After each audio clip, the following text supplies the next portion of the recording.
नमस्कार, जय हिंद साथियों। स्वागत है आप सभी का सर्वज्ञ टेस्ट में। और ये क्लास सभी के लिए बहुत महत्वपूर्ण रहने वाली है दोस्तों। आज की इस क्लास में मैंने बहुत सारे प्रश्न रखे हैं। लगभग 50 से 60 के बीच में प्रश्न रहने वाले हैं और एक एक प्रश्न बहुत इंपॉर्टेंट है दोस्तों। तो क्लास को शुरू करूंगा, पूरी मेहनत से पढ़ना है।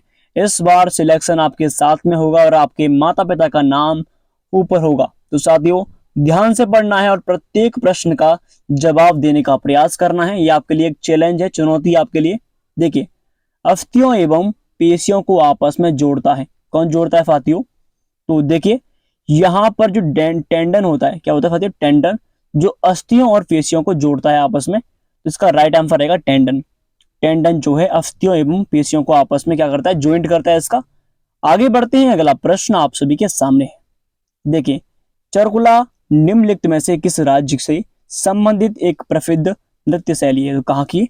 चरकुला कहाँ का? फर ये है उत्तर प्रदेश का एक फेमस फोक डांस है। कहाँ का? उत्तर प्रदेश का है। अब बात करते हैं, चरकुला नृत्य आमतौर पर होली के तीसरे दिन किया जाता है। दोस्तों, उत्तर प्रदेश के और भी डांस हैं, देखिए उनको भी पढ़ते हैं। जैसे कि रासलीला बहुत फेमस है। कथक तो आप जानते हैं, तो क्लासिकल डांस ही है। तो कथक बहुत इंपॉर्टेंट है, क्लासिकल डांस है। बात करें रामलीला, तो रामलीला उत्तर प्रदेश की है। ख्याल भी उत्तर प्रदेश का। और नौटंकी, नौटंकी कहाँ पर? यूपी में होती है। दादरा और कजरी, देखिए जो कजरी डांस है ये बिहार और उत्तर प्रदेश दोनों में होता है, बिहार। ठीक है, चलिए आगे बढ़ते हैं। अगला प्रश्न है आप सभी के सामने। कौन सा पुरस्कार सम्मान केवल रक्षा कर्मियों को दिया जाता है? तो साथियों, ये राइट आंसर रहने वाला है इसका। अशोक चक्र जो है, जो व्यक्ति जो सेना में होते हैं वो रक्षा करते हैं एक दूसरे साथी की या फिर किसी व्यक्तियों की, तो उन्हें क्या मिलता है? उनको अशोक चक्र मिलता है, ये भी याद रखिए। और अशोक चक्र इस टाइप से होता है, बीच में चक्र होता है। बात करते हैं भारत रत्न की। ये जो होता है बहुत इंपॉर्टेंट है। और आप जानते हैं भारत रत्न जो है इसकी शुरुआत 1954 में होती है, 1954 में। और सबसे पहले डॉक्टर सर्वपल्ली राधाकृष्ण, सीवी रमन, इन सभी को मिलता है। आगे बढ़ते हैं, अगला प्रश्न देखिए, भारत रत्न से सम्मानित होने वाले पहले संगीतकार कौन थे? ये प्रश्न बहुत इंपॉर्टेंट है कि भारत रत्न से सम्मानित होने वाले पहले संगीतकार कौन थे दोस्तों। तो इनका राइट आंसर है, पहली जो थी उनका नाम था एम.एस. सुब्बालक्ष्मी, जो 1998 में इनको भारत रत्न मिलता है, 1998 में। ठीक है, बात करते हैं लता मंगेशकर। इनको 2001 में भारत रत्न अवार्ड मिलता है साथियों। और ये भी याद रखना है, इनको स्वर कोकिला के नाम से जानते हैं, स्वर कोकिला। अब बात करते हैं पंडित रविशंकर, ये एक प्रसिद्ध सितार वादक हैं और इनको भारत रत्न 2001 में मिला, 2001 में। बात करते हैं पंडित भीमसेन जोशी। तो पंडित भीमसेन जोशी जो है, इन ये एक जो शास्त्रीय नृत्य है संबंधित है, जो कि कर्नाटक के शास्त्रीय गायन से संबंधित है। और बात करें पंडित भीमसेन जोशी को भारत रत्न अवार्ड कब मिला? इनको मिला था 2008 में। 2008 में इनको भारत रत्न अवार्ड मिलता है। आगे बढ़ते हैं, अगला प्रश्न है, किस प्रसिद्ध हिंदी महिला लेखिका को 33वें व्यास सम्मान से सम्मानित किया गया? ये प्रश्न आप सभी के लिए बहुत इंपॉर्टेंट है। तो साथियों, 33 नंबर का व्यास सम्मान मिला था पुष्पा भारती को। तो इसका राइट आंसर है, पुष्पा भारती को 33वें नंबर का व्यास सम्मान से सम्मानित किया गया। आगे बढ़ते हैं, अगला प्रश्न, निम्नलिखित में से कौन सी नदी पंचनद में शामिल नहीं है? तो साथियों, जो पंचनद है हमारा, इस पंचनद का मतलब है कि एक ऐसी बड़ी नदी जिसमें 5 नदियां मिलती हैं। तो देखिए, इसका राइट आंसर है सिंधु। जो सिंधु रिवर है, इस रिवर से 5 नदियां मिलती हैं, ध्यान रखना है, अपने भारत में, पाकिस्तान में। देखिए, ब्यास मिलती है, सिंधु। अब आगे बढ़ते हैं, यहाँ पे देखिए, ये रहा पंचनद नाम पंजाब की 5 नदियों जैसे कि सतलुज है, ब्यास है, रावी है, चिनाब और झीलम, ये पांचों की पांचों रिवर्स जो हैं ये सिंधु नदी से मिलती हैं, इसलिए सिंधु नदी को पंचनद कहते हैं। समझ आ रहा है? जी हाँ सर। और इसी की सहायक नदियां हैं सिंधु नदी की, ये पांचों नाम सतलज है, ब्यास है, रावी है, चिनाब है और झीलम। आशा है कि समझ चुकी होंगे। चलिए अगले प्रश्न की ओर मुड़ते हैं। स्वतंत्र भारत के पहले उप प्रधानमंत्री के रूप में किसने कार्य किया? तो साथियों, हमारा इंडिपेंडेंस भारत के टाइम पर जो हमारे वाइस प्राइम मिनिस्टर थे, उनके रूप में हमारे देश के सरदार वल्लभ भाई पटेल ने कार्य किया था। और आप ये भी जानते हैं कि जवाहरलाल नेहरू हमारे देश के पहले प्रधानमंत्री थे। उप प्रधानमंत्री सरदार वल्लभ भाई पटेल थे। और जो पहले डॉक्टर राजेंद्र प्रसाद जो हैं, ये हमारे देश के क्या थे, राष्ट्रपति थे, डॉक्टर राजेंद्र प्रसाद। आगे बढ़ते हैं, अगला प्रश्न देखिए, बहुत इंपॉर्टेंट है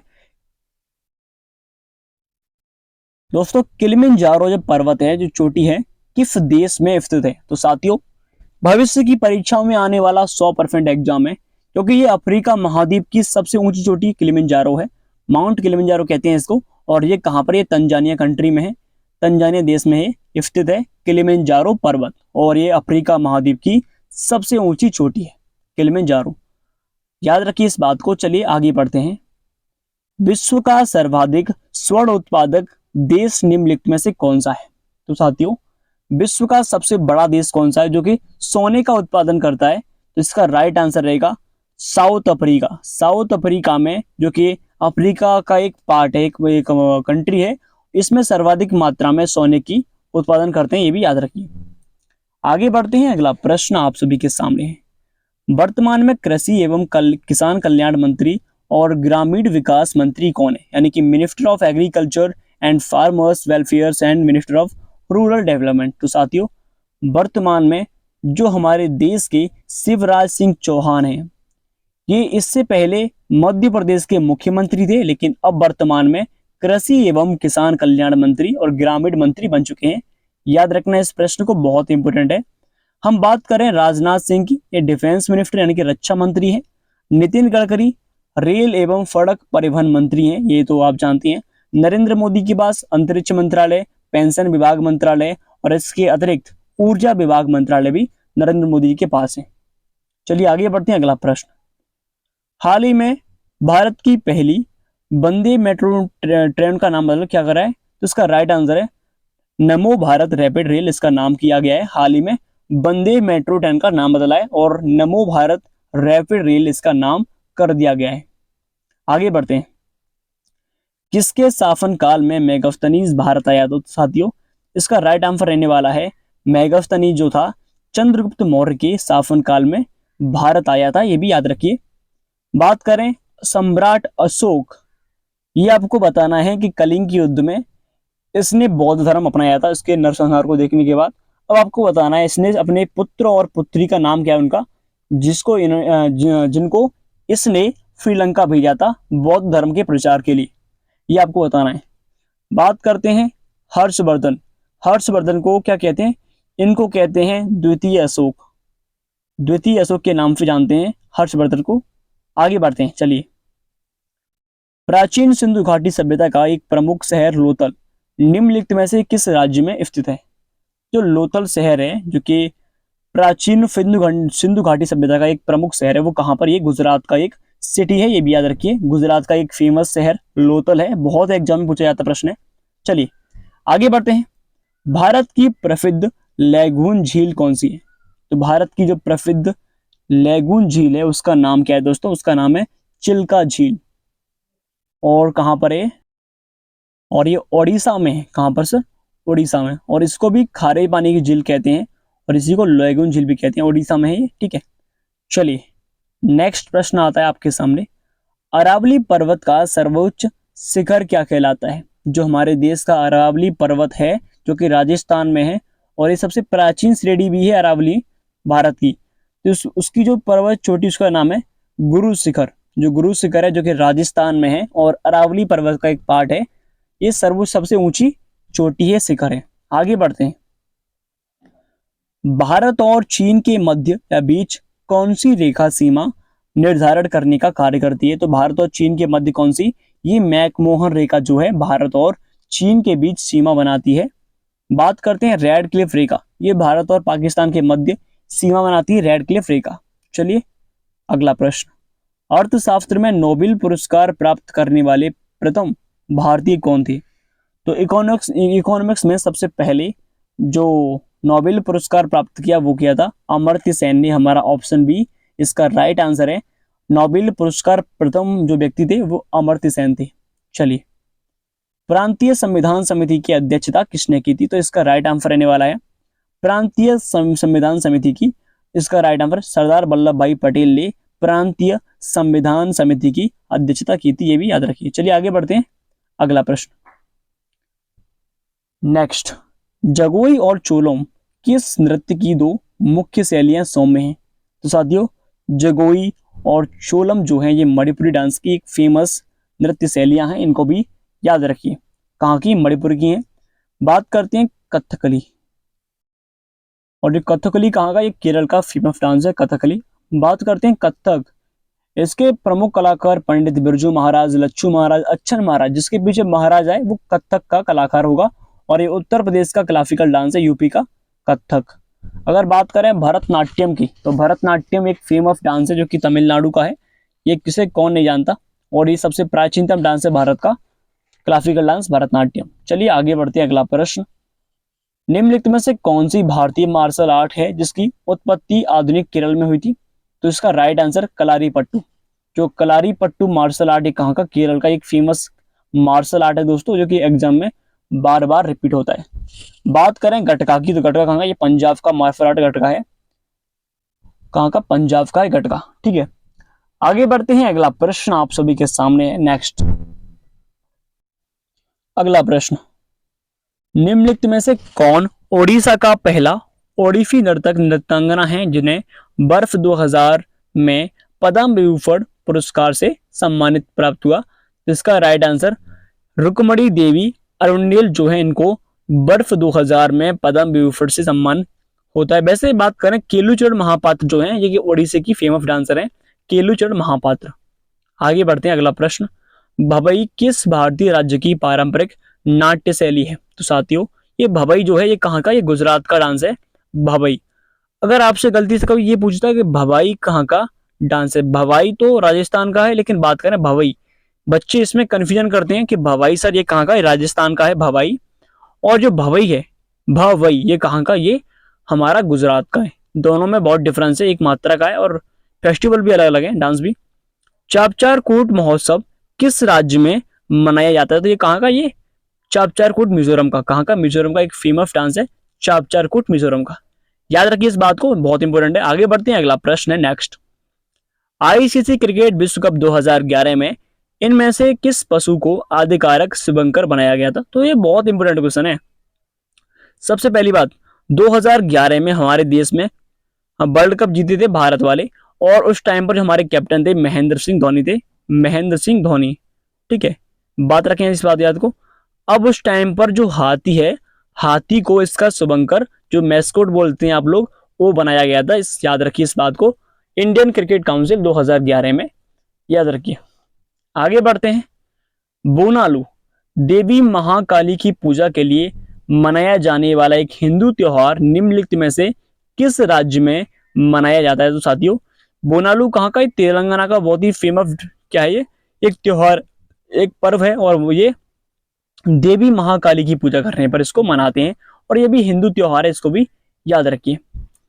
चलिए आगे बढ़ते हैं, अगला प्रश्न आप सभी के सामने। नेक्स्ट, FIH पुरुष हॉकी विश्व कप 2018 में किस देश ने जीता था इसको? तो इसका राइट आंसर रहने वाला है बेल्जियम ने 2018 में हॉकी, जो पुरुष हॉकी विश्व कप इसको जीता था। बात करते हैं पुरुष हॉकी विश्व कप 2018 में, जो हमारे भारत में इसका आयोजन होता है, भारत में इसका आयोजन होता है। चलिए अगला प्रश्न नेक्स्ट, भारत के किस राज्य में नटंजलि फेस्टिवल मनाया जाता है? तो इसका राइट आंसर, जो नटंजलि फेस्टिवल है कहाँ का? ये तमिलनाडु का एक फेमस फेस्टिवल है। नटंजलि फेस्टिवल कहाँ का? तमिलनाडु का है, बहुत इंपॉर्टेंट है। चलिए नेक्स्ट प्रश्न, पंडित शिव कुमार शर्मा का नाम किस वाद्य यंत्र से जोड़ा है? तो पंडित शिव कुमार शर्मा का संबंध किससे है? ये एक फेमस संतूर वादक है पंडित शिव कुमार शर्मा। बहुत इंपॉर्टेंट क्वेश्चन है, याद रखने इस बात को। चलिए बात करें फितार वादक कौन है? उनका नाम पंडित रविशंकर है, जिनको भारत रत्न मिला है। पंडित रविशंकर एक सितार वादक है। नेक्स्ट प्रश्न आप सभी के सामने है, दक्षिण अफ्रीका में रंग भेद को खत्म करने के लिए नोबेल शांति पुरस्कार किसे मिला था? तो इस प्रश्न को आंसर कौन कौन जानता है और कौन कौन नहीं जानता है? तो साउथ अफ्रीका में जो काला सफेद लोग थे, उनके मध्य भेदभाव चलते हैं, उनको रोकने के लिए नेल्सन मंडेला ने बहुत प्रयास किए और उसको सफलतापूर्वक रोक दिया। इसीलिए हमारे देश का या फिर नोबेल शांति पुरस्कार इनको मिला था, नेल्सन मंडेला को। आगे बढ़ते हैं, कौन सा भारतीय वित्तीय संस्थान शेयर बाजार में निवेशकों की सुरक्षा करता है? तो साथियों ये प्रश्न बहुत इंपॉर्टेंट है। तो जो भी निवेशक होते हैं, इन्वेस्टर होते हैं, वो क्या करते हैं, और भारत की ऐसी कौन सी संस्था है जो शेयर बाजार को बढ़ावा देती है और सिक्योरिटी प्रदान करती है? तो इसका राइट आंसर है भारतीय प्रतिभूति और विनिमय बोर्ड। जो है हमारे जो इन्वेस्टर जो जो पैसा इन्वेस्ट करते हैं उनके लिए बहुत ही अच्छी बात है, ये सुरक्षा करती है ये हमारी संस्था भारत की। और नाम क्या है इसका? नाम है भारतीय प्रतिभूति और विनिमय बोर्ड। आगे बढ़ते हैं, अगला प्रश्न नेक्स्ट। कर्क रेखा 23.5 डिग्री नॉर्थ भारत के किस राज्य से होकर गुजरती है? तो साथियों ये छत्तीसगढ़ से। आप जानते हैं कर्क रेखा हमारे भारत में 8 राज्यों से होकर निकलती है। अब 8 राज्यों के नाम आप कमेंट में हमें दे सकते हैं। और चलिए आगे बढ़ते हैं, अगला प्रश्न नेक्स्ट। विश्व पर्यावरण दिवस दुनिया में हर साल कब मनाते हैं? तो आप जानते हैं 5 जून को हर साल वर्ल्ड एनवायरनमेंट डे मनाते हैं, विश्व पर्यावरण दिवस। अब क्यों मनाते हैं दोस्तों? क्योंकि 5 जून 1972 को इसकी पहली बैठक होती है, 5 जून 1972 को। चलिए आगे बढ़ते हैं, अगला प्रश्न।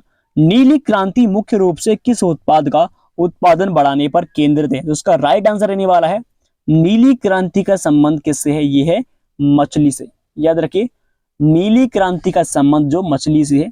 बात करते हैं गुलाबी क्रांति का संबंध किससे? इसका संबंध है प्याज से। किससे? प्याज का संबंध गुलाबी क्रांति से।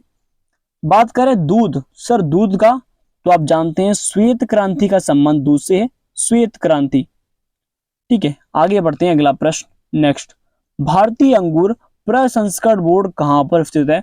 जो भारतीय अंगूर प्रसंस्करण बोर्ड जो है वो कहां पर? ये कोच्चि में है, कोच्चि। ठीक है चलिए अगले प्रश्न का करते हैं पोस्टमार्टम। नेक्स्ट आपके सामने है, निम्नलिखित में से किस झील से व्हाइट नील नदी का उद्गम होता है? साथियों तो इसका राइट आंसर विक्टोरिया झील से इसका उद्गम होता है। नेक्स्ट दोस्तों आशा है कि आप यहां तक समझ चुके हैं। चलिए आगे बढ़ते हैं अगले प्रश्न की ओर। भारतीय संविधान के जनक के रूप में किसे जाना जाता है? तो इसे प्रश्न का आंसर कौन नहीं जानता? डॉक्टर भीमराव अंबेडकर एकमात्र ऐसे हमारे देश के हैं जो कि संविधान के जनक कहे जाते हैं। याद रखिए इस बात को। चलिए प्रसिद्ध पुस्तक the God of small things के लेखक कौन है? तो the God of small things के लेखक हैं अरुंधति रॉय। जो हैं the God of small things के लेखक हैं, याद रखिए इस बात को। अगला प्रश्न, निम्नलिखित में से कौन सा कर प्रत्यक्ष कर नहीं है, यानी डायरेक्ट टैक्स नहीं है?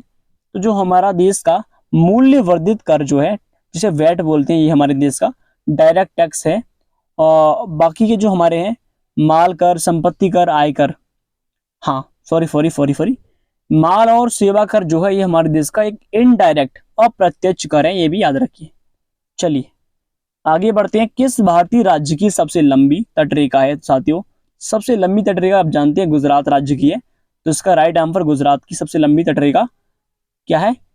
आगे बढ़ते हैं, अगला प्रश्न है, भारत में रबी के मौसम में निम्नलिखित में से कौन सी फसल काटी जाती है? तो रबी के टाइम पर क्या करते हैं लोग? क्या काटते हैं? गेहूं के मात्र जो फसल है उसको काटते हैं, गेहूं इसका राइट आंसर रहने वाला है। आगे बढ़ते हैं, अगला प्रश्न, न्यूजीलैंड की खोज करने वाला पहला यूरोपीय यात्री कौन था? तो इसका राइट आंसर है हाविल तस्मान ने न्यूजीलैंड की खोज की थी। बात करें वास्को डी गामा, इसने पुर्तगाल की खोज की थी। वास्को डी गामा ने, ये पुर्तगाल का निवासी था, इसने भारत की खोज की थी। ऐसा नहीं कि भारत खो गया था, इन्होंने दूसरा मार्ग खोया था वास्को डी गामा ने। ठीक है आगे बढ़ते हैं।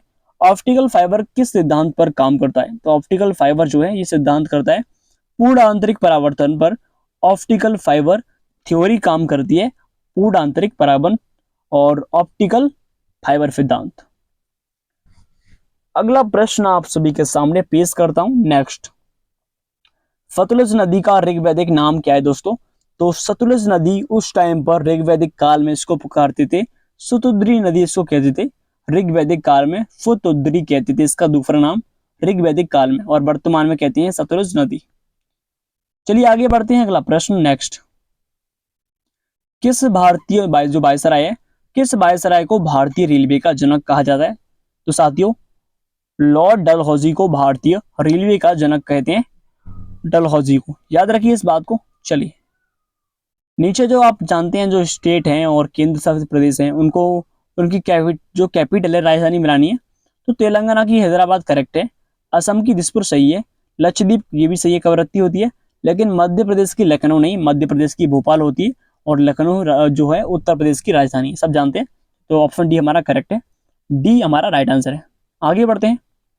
भारतीय रिजर्व बैंक आरबीआई के पहले भारतीय गवर्नर कौन थे? तो रिजर्व बैंक ऑफ इंडिया सबसे पहली बात स्थापना होती है 1 अप्रैल 1935 में, इसकी स्थापना होती है 1 अप्रैल 1935 में। और बात करें इसके राष्ट्रीयकरण की, राष्ट्रीयकरण 1 अप्रैल 1949 को होता है, ये भी याद रखिए। हम आते हैं प्रश्न में, सीडी देशमुख हमारे देश के पहले आरबीआई के गवर्नर थे। आगे बढ़ते हैं। उपद्वीप का नाम क्या है जो भारत और श्रीलंका के बीच स्थित है? तो उसका राइट आंसर है कच्चा थीबू द्वीप, जो है भारत और श्रीलंका के मध्य है। आगे बढ़ते हैं। अगला प्रश्न, कौन सा लेख जो है शिक्षा के अधिकार से संबंधित है? तो उसका राइट आंसर आर्टिकल 21A में शिक्षा का अधिकार है। याद रखिए इस बात को, आर्टिकल 21A में। वह उपकरण कौन सा है जो भूकंप की तीव्रता को मापने में मदद करता है? तो इसका राइट आंसर रहने वाला दोस्तों, जो भूकंप की तीव्रता को मापता है वो हमारा क्या है, रिएक्टर स्केल होता है। आगे बढ़ते हैं। निम्नलिखित में से कौन सा ग्रह सौर मंडल के सबसे ठंडे ग्रह की श्रेणी में आता है? तो उसका राइट आंसर जो नेपच्यून जो है, जो कि सभी प्लैनेट्स में सबसे ठंडा ग्रह है नेपच्यून। अगला प्रश्न नहीं बचा शेष, तो हमारी क्लास होती है यहाँ पर समाप्त। Thank you so much. Video को लाइक और चैनल को सब्सक्राइब कर लीजिए। जय हिंद, जय भारत।